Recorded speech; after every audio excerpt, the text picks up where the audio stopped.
Hi friends, ഇനി ഞാൻ നിങ്ങളായിട്ട് ഷെയർ ചെയ്യുന്നത് നമുക്ക് കറികളൊക്കെ ഉണ്ടാക്കാൻ മടിയുള്ള സമയത്ത് അതുപോലെ ഇറച്ചി, മീൻ, മുട്ട ഒന്നും ഇല്ലാണ്ട് ഉണ്ടാക്കാൻ പറ്റുന്ന നല്ല ഈസി ആയിട്ടുള്ള ഒരു റൈസിൻ്റെ റെസിപ്പിയാണ്. ഇത് നമുക്ക് കുക്കറിൽ ഉണ്ടാക്കാൻ പറ്റുന്ന നല്ല ഈസിയും ടേസ്റ്റി ആയിട്ടുള്ള ഒരു റൈസാണ് കേട്ടോ. അപ്പോൾ അതെങ്ങനെ ചെയ്യുന്നത് നോക്കിയാലോ. ആദ്യം തന്നെ ഒരു കുക്കർ അടുപ്പത്ത് വെച്ചിട്ടുണ്ട്. അതിലേക്ക് ഒരു 2.5 ടേബിൾ സ്പൂൺ വെളിച്ചെണ്ണ ഒഴിക്കുന്നുണ്ട്. ഇതിലേക്ക് ഒരു 2 കഷ്ണം പട്ട, അതുപോലെ ഒരു 5 ഏലക്ക, ഒരു 5 ഗ്രാമ്പൂ ഇതും കൂടെ ഇട്ട് കൊടുക്കുന്നുണ്ട്.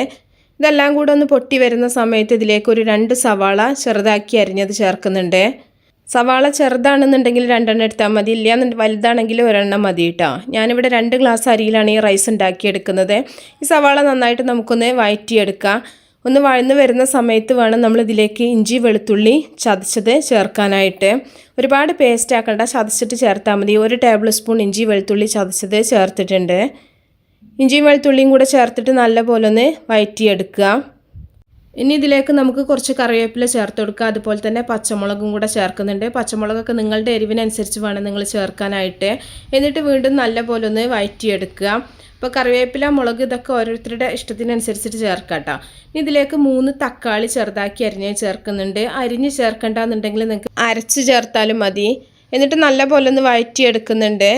തക്കാളിയുടെ ആ ഒരു കഷ്ണങ്ങളൊക്കെ നന്നായിട്ട് അലിയുന്ന വരെ ഒന്ന് വഴറ്റിയെടുക്കുക. ഇനി ഇതിലേക്ക് നമ്മൾ ആവശ്യത്തിനുള്ള ഉപ്പ് ചേർക്കുന്നുണ്ട്. അതുപോലെ തന്നെ ഒരു 1/4 ടീസ്പൂൺ മഞ്ഞൾപ്പൊടിയും കൂടെ ചേർത്ത് കൊടുക്കുന്നുണ്ട്. അപ്പോൾ അതിൻ്റെ കൂടെ വേണമെന്നുണ്ടെങ്കിൽ നിങ്ങൾക്ക് മുളക് പൊടി ചേർക്കാം കേട്ടോ. നല്ല എരിവ് വേണ്ടവരാണെന്നുണ്ടെങ്കിൽ മുളക് പൊടി നന്നായിട്ട് നിങ്ങൾക്ക് ചേർക്കാം. ഇത് ചേർത്തിട്ട് ഒന്ന് വഴറ്റിയെടുക്കുന്നുണ്ട്. ഇനി തക്കാളി നല്ലപോലെ ആയതിനു ശേഷം നമുക്കിതിലേക്ക് ആവശ്യത്തിനുള്ള വെള്ളം ഒഴിച്ചു കൊടുക്കാം. അതുവരെ ഒന്ന് അടച്ച് വെച്ചിട്ടൊന്ന് വഴറ്റിയെടുത്താൽ മതി. അടച്ച് വെക്കുകയാണെന്നുണ്ടെങ്കിൽ പെട്ടെന്ന് തന്നെ തക്കാളി ഉടഞ്ഞു കിട്ടും.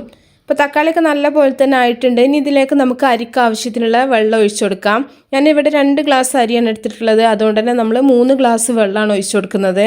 1 ഗ്ലാസ് അരിക്ക് 1.5 ഗ്ലാസ് വെള്ളം എന്നുള്ള രീതിയിലാണ് കേട്ടോ. കുക്കറിൽ ചെയ്യുന്നത് കാരണം തന്നെ നമുക്ക് 1 ഗ്ലാസ്സിൽ 1.5 ഗ്ലാസ് വെള്ളം തന്നെ വേണം. അല്ല ചില അരിക്ക് 2 ഗ്ലാസ് വേണ്ടി വരും. എന്നാലും നമുക്ക് കുക്കറിലായത് കാരണം 1.5 ഗ്ലാസ് കൊണ്ട് തന്നെ വെന്ത് കിട്ടും. ഇതിലേക്ക് കുറച്ച് ഉപ്പിൻ്റെ കുറവുള്ളത് കാരണം കുറച്ച് ഉപ്പ് ചേർത്തിട്ടുണ്ട്. അതുപോലെ കുറച്ച് മുളക് പൊടിയും കൂടെ ചേർത്തിട്ടുണ്ട്. എന്നിട്ട് നമ്മൾ തിളച്ചതിന് ശേഷം നമ്മൾ കുതിർത്ത് വെച്ചിട്ടുള്ള അരി ഇതിലേക്ക് ഇട്ട് കൊടുക്കുന്നുണ്ട്. നെയ്ച്ചോറ് ഉണ്ടാക്കുന്ന ഏത് അരിയിലും നമുക്കിത് ചെയ്യാം കേട്ടോ. ബസ്മതി റൈസോ ജീരകശാല ഏത് അരി വേണമെങ്കിലും നിങ്ങൾക്ക് എടുക്കാം. കുറച്ച് സമയം വെള്ളത്തിലൊന്ന് കഴുകിയിട്ട് കുതിർത്ത് വെച്ചതിന് ശേഷം വാർത്തെടുത്താൽ മതി. അരി ഇട്ടതിന് ശേഷം നമ്മൾ നല്ലപോലെ ഒന്ന് ഇളക്കി മിക്സ് ചെയ്യുന്നുണ്ട്. ഇനി നമ്മൾ ഉപ്പൊക്കെ ഉണ്ടോ എന്ന് ചെക്ക് ചെയ്യുക. എന്നിട്ട് കുക്കർ അടച്ച് വെച്ചിട്ട് ഒരു 2 വിസിൽ വരുന്നവരെ ഒന്ന് വെയിറ്റ് ചെയ്യുക. 2 വിസിൽ വന്നതിന് ശേഷം ഓഫ് ചെയ്തിട്ട് പ്രഷർ പോയിട്ട് തുറന്നാൽ മതി. അങ്ങനെ പ്രഷറൊക്കെ പോയിട്ട് ഞാൻ കുക്കർ തുറന്നിട്ടുണ്ട്. അപ്പോൾ നല്ല ടേസ്റ്റി ആയിട്ടുള്ള റൈസ് ഇവിടെ റെഡി ആയിട്ടുണ്ട്. അപ്പോൾ നമുക്കിതൊന്ന് ഇളക്കി മിക്സ് ചെയ്യാം. അപ്പോൾ ഒട്ടി പിടിക്കാതെ തന്നെ നല്ല പെർഫെക്റ്റ് ആയിട്ട് തന്നെ നമുക്ക് റൈസ് കിട്ടിയിട്ടുണ്ട്. അപ്പോൾ വെള്ളത്തിൻ്റെ അളവൊക്കെ കറക്റ്റ് ആണെന്നുണ്ടെങ്കിൽ റൈസ് ഒട്ടി പിടിക്കൊന്നുമില്ല കേട്ടോ. ചൂടാറിയിട്ടുണ്ടെന്നുണ്ടെങ്കിൽ നല്ല സൂപ്പറായിട്ട് തന്നെ നമുക്ക് വിളമ്പി എടുക്കാൻ പറ്റും. അപ്പോൾ നല്ലപോലെ ഒന്ന് മിക്സ് ചെയ്തതിന് ശേഷം നമ്മളിതിലേക്ക് കുറച്ച് മല്ലിയില അരിഞ്ഞത് ഇട്ട് കൊടുക്കുന്നുണ്ട്. മല്ലിയില ചേർക്കണം നിർബന്ധമൊന്നുമില്ല, ചേർക്കുകയാണെങ്കിൽ നല്ലതാണ്. എന്നിട്ട് കുറച്ച് നെയ്യും കൂടെ അതിൻ്റെ മുകളിലായിട്ട് ഇട്ട് കൊടുക്കുന്നുണ്ട്. അപ്പോൾ നെയ്യ് വേണ്ടാത്തവരാണെങ്കിൽ ചേർക്കണ്ട കേട്ടോ. നെയ്യും കൂടെ ചേർക്കുമ്പോൾ നല്ലൊരു ടേസ്റ്റ് ഉണ്ടാവും. ഇനി അണ്ടിപ്പരിപ്പ് മുന്തിരിയൊക്കെ ഫ്രൈ ചെയ്തിട്ട് ചേർക്കണമെന്നുണ്ടെങ്കിൽ അങ്ങനെയും നിങ്ങൾക്ക് ഇഷ്ടമുണ്ടെങ്കിൽ അങ്ങനെയും ചെയ്യാം. അപ്പോൾ നല്ല ടേസ്റ്റി ആയിട്ടുള്ള റൈസാണ്. പ്രത്യേകിച്ച് കറികളൊന്നും ആവശ്യമില്ല, എല്ലാവരും ഉണ്ടാക്കി നോക്കുക. ഇറച്ചി, മീൻ, പച്ചക്കറികളൊക്കെ കിട്ടാത്ത സമയത്ത് നിങ്ങൾക്ക് നല്ല ടേസ്റ്റി ആയിട്ടുള്ള നല്ലൊരു ലഞ്ച് കഴിക്കാൻ പറ്റും. അപ്പോൾ ഇതെങ്ങനെ ചെയ്യുന്നത് നോക്കിയാലോ. ആദ്യം തന്നെ ഒരു ചീനച്ചട്ടി അടുപ്പത്ത് വെച്ചിട്ട് അതിലേക്ക് ആവശ്യത്തിനുള്ള വെളിച്ചെണ്ണ ഒഴിക്കുന്നുണ്ട്. വെളിച്ചെണ്ണയോ ഓയിലോ നിങ്ങൾക്ക് എടുക്കാം. ഇനി ഇതിലേക്ക് ഒരു 1/2 ടീസ്പൂൺ കടുക് ഇട്ട് കൊടുക്കുന്നുണ്ട്. അതുപോലെ തന്നെ ഒരു 1/2 ടീസ്പൂൺ ഉഴുന്നുപരിപ്പും കൂടെ ചേർക്കുന്നുണ്ട്. ഇനി ഒരു 1/4 ടീസ്പൂൺ വലിയ ജീരകം കൂടെ ചേർത്ത് കൊടുക്കാം. വലിയ ജീരകം വളരെ കുറച്ച് മതി കേട്ടോ. ഇനി നമുക്ക് ഒരു ടേബിൾ സ്പൂൺ കടലയും കൂടെ ചേർത്ത് കൊടുക്കാം. കടല എന്ന് പറഞ്ഞാൽ കപ്പലണ്ടിയാണ്. വറുക്കാത്ത കപ്പലണ്ടിയാണ് ഞാൻ ചേർത്തിട്ടുള്ളത്. ഉണ്ടെങ്കിൽ ചേർത്താൽ മതി. ഇനി വറ്റൽമുളകും കൂടെ ചേർത്തിട്ട് നമുക്കിതൊന്ന് ചെറുതായിട്ടൊന്ന് വഴറ്റിയെടുക്കാം. വറ്റൽമുളക് നിങ്ങൾക്ക് കൂടുതൽ വേണമെന്നുണ്ടെങ്കിൽ ഒരു 3-4 ഒക്കെ ഇട്ട് കൊടുക്കാം കേട്ടോ. ഇനി ഇതിലേക്കൊരു 1/2 മുറി സവാളയും കൂടെ അരിഞ്ഞതും കൂടെ ചേർക്കുന്നുണ്ട്. അപ്പോൾ നിങ്ങൾക്ക് ഈ സവാളക്ക് പകരമായിട്ട് ചെറിയ ഉള്ളി വേണമെങ്കിലും അരിഞ്ഞിട്ട് ചേർക്കാം. ഇനി ഇതിലേക്ക് നമുക്ക് 1 ടീസ്പൂൺ ഇഞ്ചി വെളുത്തുള്ളി ചതച്ചതും കൂടെ ചേർത്ത് കൊടുക്കാം. ഞാനിവിടെ 1 പ്ലേറ്റ് ചോറ് വെച്ചിട്ടാണ് ചെയ്യുന്നത് കേട്ടോ. അപ്പോൾ നിങ്ങൾ ചോറിൻ്റെ അളവ് കൂട്ടുകയാണെങ്കിൽ സവാളയുടെ അളവും ഇതിൻ്റെ അളവ് മസാലയുടെ അളവൊക്കെ നിങ്ങൾ കൂട്ടിയെടുക്കണം. ഇനി നമുക്കിതൊന്ന് വഴന്ന് വരുമ്പോൾ പച്ചമുളകും കൂടെ ചേർത്ത് കൊടുക്കുക. പച്ചമുളക് ചെറുതാക്കി അരിഞ്ഞത് വേണമെങ്കിൽ ചേർത്ത് കൊടുക്കുക. ഞാനിവിടെ മുഴുവനായിട്ട് തന്നെ ഒന്ന് ഇട്ട് കൊടുത്തിട്ടുള്ളത്. ഇനി നമുക്കിതൊന്ന് ചെറുതായിട്ടൊന്ന് വഴറ്റിയെടുക്കുക. ഒരുപാട് സമയമൊന്നും വഴറ്റേണ്ട ആവശ്യമില്ല. ഇനി ഇതിലേക്ക് നമുക്കൊരു 2 തക്കാളി അരിഞ്ഞതും കൂടെ ചേർത്ത് കൊടുക്കാം. ചെറുതാക്കി അരിഞ്ഞിട്ട് ചേർത്താൽ മതി. അപ്പോൾ തക്കാളി ഞാൻ പറഞ്ഞല്ലോ ഒരു പ്ലേറ്റ് ചോറായത് കാരണം തന്നെ നമ്മൾ 2 തക്കാളിയെ ചേർത്തിട്ടുള്ളൂ. അപ്പോൾ ചോറിൻ്റെ അളവ് കൂട്ടുകയാണെങ്കിൽ നിങ്ങൾ തക്കാളിയുടെ അളവൊക്കെ കൂട്ടിയെടുക്കണം കേട്ടോ. തക്കാളിയും കൂടെ ചേർത്തിട്ട് നമുക്കിത് നല്ല പോലെ ഒന്ന് മിക്സ് ചെയ്തിട്ടൊന്ന് അടച്ച് വെച്ചിട്ടൊന്ന് വേവിച്ചെടുക്കുക. തക്കാളി പെട്ടെന്ന് തന്നെ നമുക്ക് വഴന്ന് കിട്ടാൻ വേണ്ടിയിട്ടാണ്. അപ്പോൾ കുറച്ച് സമയം ഒന്ന് അടച്ച് വെച്ചതിന് ശേഷം തുറന്നിട്ടുണ്ടെങ്കിൽ നമ്മൾ തക്കാളിയൊക്കെ നല്ല പോലെ തന്നെ ആയിട്ടുണ്ടാവും. ഇനി നമുക്കൊരു 1/4 ടീസ്പൂൺ മഞ്ഞൾപ്പൊടി, ഒരുപാട് മഞ്ഞൾ വേണ്ട, അതുപോലെ നിങ്ങളുടെ എരിവിന് ആവശ്യമായിട്ടുള്ള മുളക് പൊടിയും കൂടെ ചേർത്ത് കൊടുക്കുക. മുളക് പൊടി പലർക്കും നല്ല എരിവ് വേണ്ടവരാണെങ്കിൽ നന്നായിട്ട് നിങ്ങൾക്ക് മുളക് പൊടി ചേർക്കാം കേട്ടോ. എരിവ് ഒട്ടും തന്നെ കഴിക്കാത്തവരാണെന്നുണ്ടെങ്കിൽ അതിനനുസരിച്ചിട്ട് ചേർത്താൽ മതി. ഇനി ഒരു 1/4 ടീസ്പൂൺ ഗരം മസാലയും കൂടെ ചേർക്കുന്നുണ്ട്. അപ്പോൾ ഗരം മസാല നിർബന്ധമൊന്നുമില്ല, നിങ്ങൾക്ക് ആ ഒരു ടേസ്റ്റ് ഇഷ്ടമാണെങ്കിൽ മാത്രം ചേർത്താൽ മതി. ഗരം മസാലയും കൂടെ ചേർത്തിട്ട് നമുക്കിത് നല്ല പോലെ ഒന്ന് വഴറ്റിയെടുക്കണം. ചെറിയ തീയിലിട്ടിട്ട് അതിൻ്റെ മസാലയുടെ ഒരു പച്ചമണം മാറുന്നവരെ വഴറ്റിയെടുക്കുക. ഒരു 1/2 ടീസ്പൂൺ ഉപ്പും കൂടെ ചേർത്തിട്ടുണ്ട്. അപ്പോൾ ചോറ് ചേർത്ത സമയത്ത് നമ്മൾ ചേർത്ത് ഇളക്കുന്ന സമയത്ത് ഉപ്പ് വേണമെന്നുണ്ടെങ്കിൽ നമുക്ക് പിന്നെ ചേർത്ത് കൊടുക്കാം കേട്ടോ. അപ്പോൾ ഉപ്പ് നോക്കിയിട്ട് ഓരോരുത്തരുടെ ടേസ്റ്റ് അനുസരിച്ചിട്ട് നിങ്ങൾക്ക് ഉപ്പ് ചേർത്ത് കൊടുക്കാം. എന്നിട്ട് നല്ലപോലെ ഒന്ന് മിക്സ് ചെയ്തതിന് ശേഷം നമ്മൾ വേവിച്ച് വെച്ചിട്ടുള്ള ചോറ് ഇതിലേക്ക് ഇട്ട് കൊടുക്കുന്നുണ്ട്. ഞാനിവിടെ സാധാരണ അരിയിലുള്ള ചോറാണ് ചേർത്തിട്ടുള്ളത്. നിങ്ങൾക്ക് ഇതിന് പകരം പച്ചരി ചോറ് വേണമെങ്കിൽ ചേർത്ത് കൊടുക്കുക. ഏത് അരിയിലുള്ള ചോറും നമുക്കിതുപോലെ തന്നെ ചെയ്യാൻ പറ്റും കേട്ടോ. ചോറ് ചേർത്തിട്ട് നല്ല പോലെ ഒന്ന് മിക്സ് ചെയ്തെടുക്കുക. നമ്മൾ നേരത്തെ ചേർത്തിട്ടുള്ള ഉപ്പ് കറക്റ്റാണോ നോക്കുക. ഇല്ലയെന്നുണ്ടെങ്കിൽ ഈ ഒരു സമയത്ത് നിങ്ങൾക്ക് ഉപ്പ് ചേർത്ത് കൊടുക്കുക.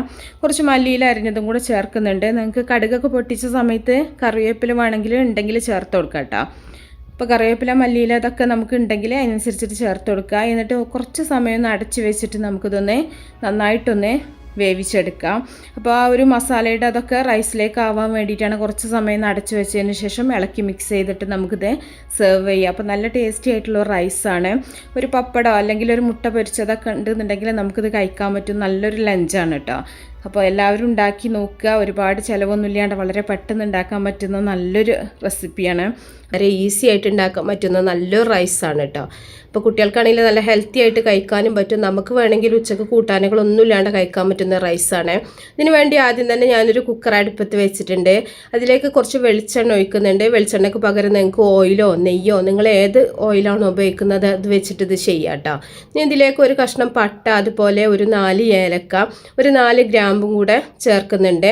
ഞാനിവിടെ 1.5 കപ്പ് റൈസിലാണ് ഈ ഒരു ചോറുണ്ടാക്കിയെടുക്കുന്നത് കേട്ടോ. അതിലേക്ക് ആവശ്യമായിട്ടുള്ളതാണ്. ഇനി ഒരു സവാള ചെറുതാക്കി അരിഞ്ഞതും കൂടെ ചേർത്തിട്ടുണ്ട്. ഇനി സവാള ഒന്ന് ചെറുതായിട്ടൊന്ന് വഴറ്റി കൊടുക്കുന്നുണ്ട്. അപ്പോൾ ഇത് നെയ്യിൽ വേണമെന്നുണ്ടെങ്കിൽ നിങ്ങൾക്ക് നെയ്യിൽ ചേർക്കാം. ഞാനിപ്പോൾ ഇവിടെ വെളിച്ചെണ്ണയിലാണ് ഈ ഒരു ചോറ് ഉണ്ടാക്കിയെടുക്കുന്നത്.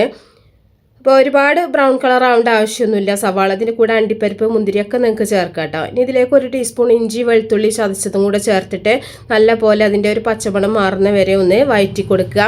നല്ല പോലെ ഒന്ന് വഴന്ന് വന്നതിന് ശേഷം നമ്മൾ ഇതിലേക്ക് കുറച്ച് കറിവേപ്പില ചേർക്കുന്നുണ്ട്. അതുപോലെ ഒരു 2 തക്കാളി മിക്സിയിലൊന്ന് അരച്ചിട്ട് ആണ് ചേർക്കുന്നത്. ഇത് ചെറുതാക്കി അരിഞ്ഞിട്ട് വേണേലും നിങ്ങൾക്ക് ചേർക്കാം. അപ്പോൾ തക്കാളിയുടെ ഒരു കഷ്ണങ്ങളൊന്നും ഇല്ലാണ്ടിരിക്കാൻ വേണ്ടിയിട്ട് ഞാൻ അരച്ച് പേസ്റ്റ് ആക്കിയിട്ടാണ് ചേർത്തിട്ടുള്ളത്. ഇനി ഇതിലേക്ക് നമുക്ക് ആവശ്യത്തിനുള്ള ഉപ്പ് ചേർത്ത് കൊടുക്കുക. 1 ടീസ്പൂൺ ഉപ്പ് ചേർക്കുന്നുണ്ട്. കല്ലുപ്പാണ് ഞാൻ ചേർത്തിട്ടുള്ളത്. അതുപോലെ 1 ടീസ്പൂൺ മുളക് പൊടി ചേർക്കുന്നുണ്ട്. ഇനി ഒരു 1/2 ടീസ്പൂൺ മഞ്ഞൾപ്പൊടിയും കൂടെ ചേർക്കുന്നുണ്ട്.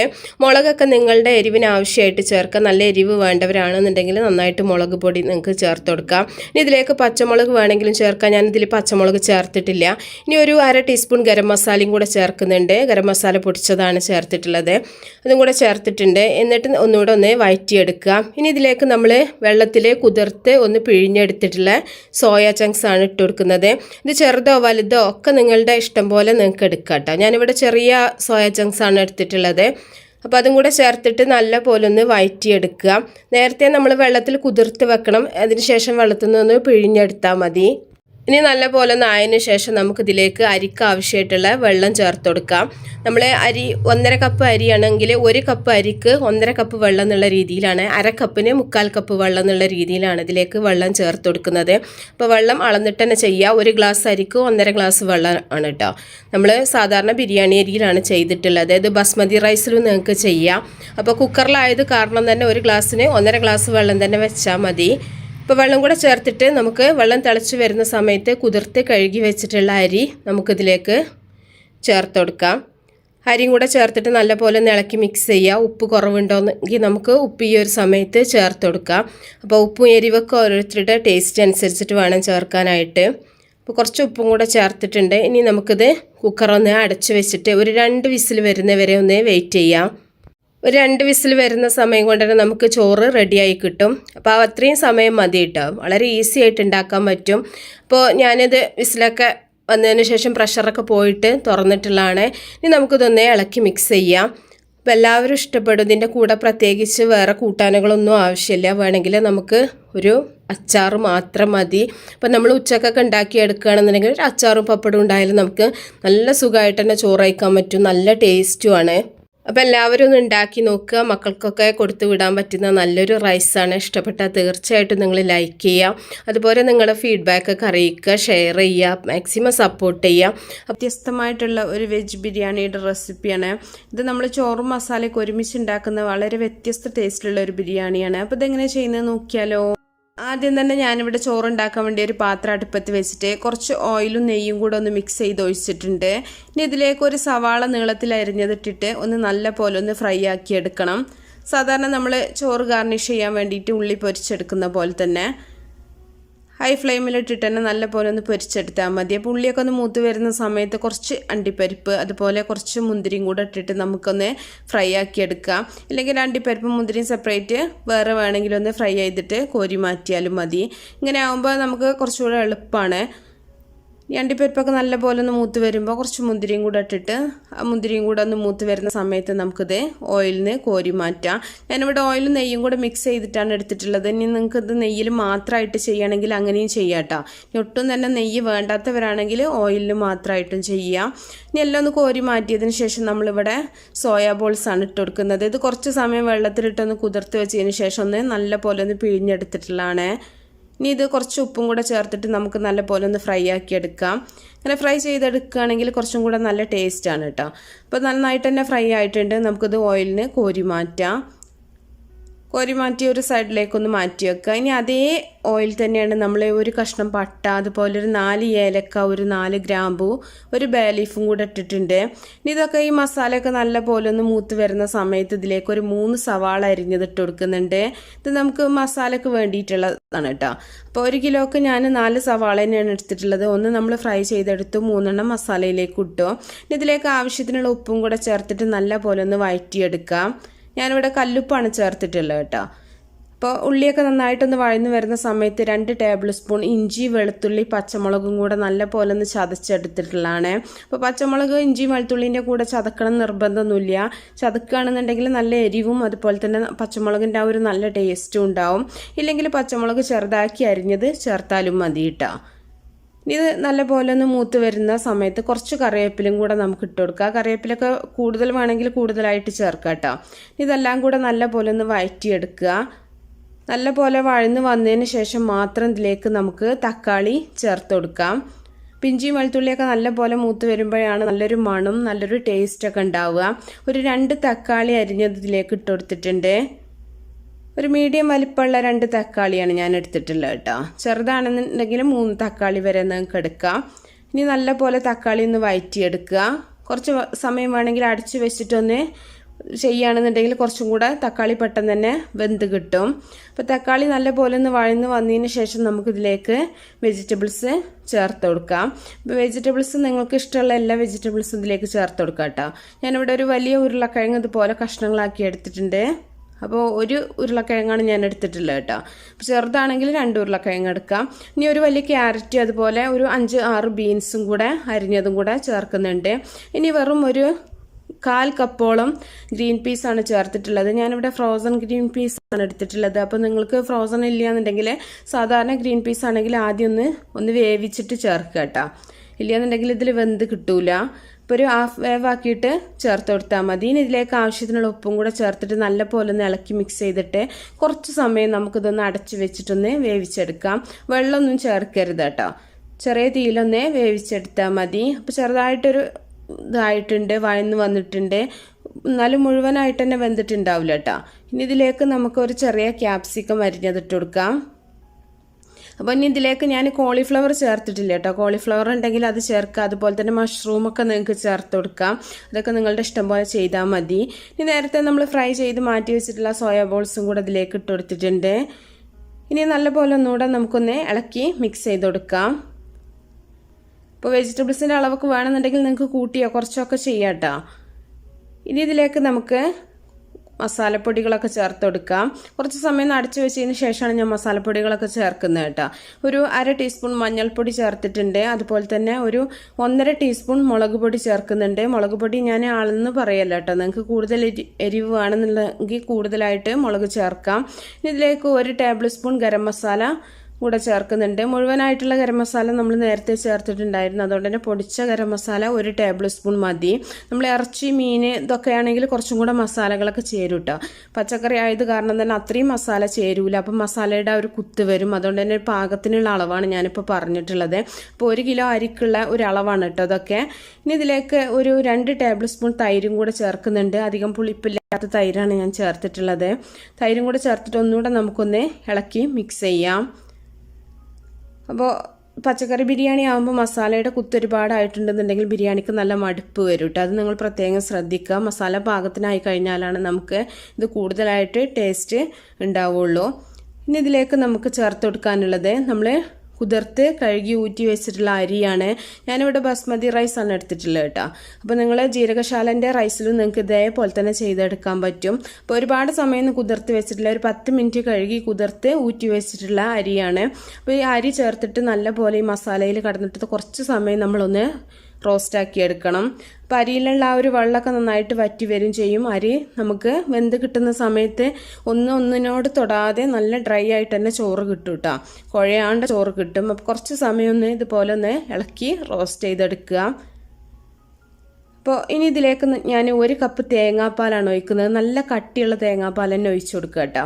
നല്ല കട്ടിയുള്ള തേങ്ങാപ്പാൽ ഒറ്റ പാലാണ്. 1-ാം പാൽ 2-ാം പാൽ അങ്ങനല്ല, മുഴുവനായിട്ടുള്ള പാൽ 1 കപ്പ് ഒഴിച്ചിട്ടുണ്ട്. അപ്പോൾ നമ്മൾ 4 കപ്പ് അരിക്ക് 6 കപ്പ് വെള്ളമാണ് വേണ്ടത്. അതിന് 1 കപ്പ് തേങ്ങാപ്പാലും 5 കപ്പ് നമ്മൾ തിളപ്പിച്ച വെള്ളം കൂടെയാണ് ഒഴിച്ചു കൊടുക്കുന്നത്. അപ്പോൾ നമ്മൾ അരിയിലേക്ക് വെള്ളം ഒഴിക്കുമ്പോൾ എപ്പോഴും പച്ചവെള്ളം ഒഴിക്കരുത് കേട്ടോ. ചൂടാക്കിയിട്ടുള്ള വെള്ളം തന്നെ ഒഴിക്കുക. ഒരടുപ്പത്ത് ജസ്റ്റ് ആ വെള്ളം നടന്നിട്ട് ഒന്ന് ചൂടാക്കി എടുത്താൽ മതി. അപ്പോൾ വെള്ളം കൂടെ ഒഴിച്ചിട്ട് നല്ലപോലെ ഒന്ന് ഇളക്കി മിക്സ് ചെയ്തിട്ടുണ്ട്. ഈ ഒരു സമയത്ത് ഉപ്പൊക്കെ ഉണ്ടാവില്ല കേട്ടോ. അപ്പോൾ ഉപ്പ് നിങ്ങൾ നോക്കുക. അപ്പോൾ അതിന് ആവശ്യത്തിനുള്ള ഉപ്പും കൂടെ ചേർത്ത് കൊടുക്കുക. ഇനി നമ്മൾ ഈ അരിയും വെള്ളം കൂടെ തിളച്ച് വരുമ്പോൾ വേണമെങ്കിൽ ഉപ്പ് നോക്കിയിട്ട് ചേർത്താൽ മതി. ഇനി കുറച്ച് ചെറുനാരങ്ങയുടെ നീര്, അതുപോലെ തന്നെ മല്ലിയില, പുതിനയില അരിഞ്ഞതും കൂടെ ചേർത്തിട്ടുണ്ട്. മല്ലിയിലും പുതിനയിലും ഇല്ലാണ്ട് ബിരിയാണിയുടെ ആ ഒരു ടേസ്റ്റ് കിട്ടൂല കേട്ടോ. അതുകൊണ്ട് തന്നെ അത് ആവശ്യത്തിന് ചേർത്ത് കൊടുക്കുക. എന്നിട്ട് നല്ലപോലെ ഇളക്കി മിക്സ് ചെയ്യുക. എന്നിട്ട് നമുക്കിത് അടച്ചു വെച്ചിട്ട് തിളക്കാനായിട്ടൊന്ന് വെയിറ്റ് ചെയ്യുക. അപ്പോൾ തിളച്ച് വന്നിട്ടുണ്ട്. ഈ ഒരു സമയത്ത് ഒന്നുകൂടെ ഇളക്കി മിക്സ് ചെയ്തിട്ട് നിങ്ങൾ ഉപ്പൊക്കെ ഉണ്ടോ എന്ന് കറക്റ്റായിട്ട് ചെക്ക് ചെയ്യാം. ഉപ്പ് പാകത്തിനാണെന്നുണ്ടെങ്കിൽ ഇട്ട് കൊടുക്കണ്ട. ഇല്ലെങ്കിൽ നിങ്ങൾക്ക് വേണമെങ്കിൽ ഈ സമയത്ത് ഉപ്പ് ചേർത്ത് കൊടുക്കുക. എന്നിട്ട് നമ്മൾ വീണ്ടും ഇതൊന്ന് അടച്ചു വെച്ചിട്ട് ചെറിയ തീയിലായിട്ട് ഒന്ന് അടച്ചു വെച്ചിട്ട് വേവിക്കുകയാണ്. അതിൻ്റെ ഇടയിൽ ഒരു 2 ടൈം ഞാനൊന്ന് തുറന്നിട്ട് ഒന്ന് ഇളക്കി മിക്സ് ചെയ്തിട്ടുണ്ടായിരുന്നു. ചെറിയ തീയിൽ വേണം നിങ്ങളിത് വേവിച്ചെടുക്കാനായിട്ട്. എന്നാലും നിങ്ങൾക്ക് കറക്റ്റായിട്ട് തന്നെ വെന്ത് കിട്ടും. ഇപ്പം നന്നായിട്ട് വെള്ളമൊക്കെ നല്ല പോലെ തന്നെ വറ്റി വന്നിട്ടുണ്ട്. ഈ ഒരു സമയത്ത് നമ്മൾ ഫ്രൈ ചെയ്തിട്ടുള്ള ഉള്ളി, അണ്ടിപ്പരിപ്പ്, മുന്തിരി ഇതൊന്ന് ഇതിൻ്റെ മുകളിലായിട്ട് ഇട്ട് കൊടുക്കുന്നുണ്ട്. ഈ ഒരു സമയത്ത് ഞാൻ തീ ഓഫ് ചെയ്തിട്ടില്ല കേട്ടോ. ഇതും കൂടെ ചേർത്തിട്ട് ഒരു 5 മിനിറ്റും കൂടെ ഒന്ന് അടച്ച് വെച്ചിട്ട് ഒന്ന് വേവിച്ചെടുക്കുന്നുണ്ട്. ഇപ്പോൾ നമ്മൾ തീ ഓഫ് ചെയ്തതിന് ശേഷം അടപ്പ് തുറന്നിട്ടുള്ളതാണ്. ഇനി നമുക്ക് കുറച്ച് ചൂടാറിയിട്ട് നമ്മൾ ഇതുപോലെ ഇളക്കി മിക്സ് ചെയ്യുകയാണെന്നുണ്ടെങ്കിൽ നല്ല ഡ്രൈ ആയിട്ടുള്ള ചോറാവും കിട്ടുക. ഞാനിത് ചൂടോട് കൂടിയാണ് ഇപ്പോൾ നിങ്ങൾക്ക് ഒരു പ്ലേറ്റിലേക്ക് വിളമ്പി കാണിക്കുന്നത് കേട്ടോ. വീട്ടിൽ ചെയ്യുന്ന സമയത്ത് കുറച്ചൊന്ന് ചൂടാറിയിട്ട് ചെയ്യുകയാണെന്നുണ്ടെങ്കിൽ നല്ല പോലെ തന്നെ ഒട്ടാണ്ട നല്ല പെർഫെക്റ്റ് ആയിട്ടുള്ള ചോറ് നിങ്ങൾക്ക് കിട്ടും. അപ്പോൾ എല്ലാവരും ഉണ്ടാക്കി നോക്കുക. ഇഷ്ടപ്പെട്ടാൽ ലൈക്ക് ചെയ്യുക, ഷെയർ ചെയ്യുക. അപ്പോൾ നല്ല നല്ല റെസിപ്പികളൊക്കെ ആയിട്ട് അടുത്തൊരു വീഡിയോയിൽ കാണാം.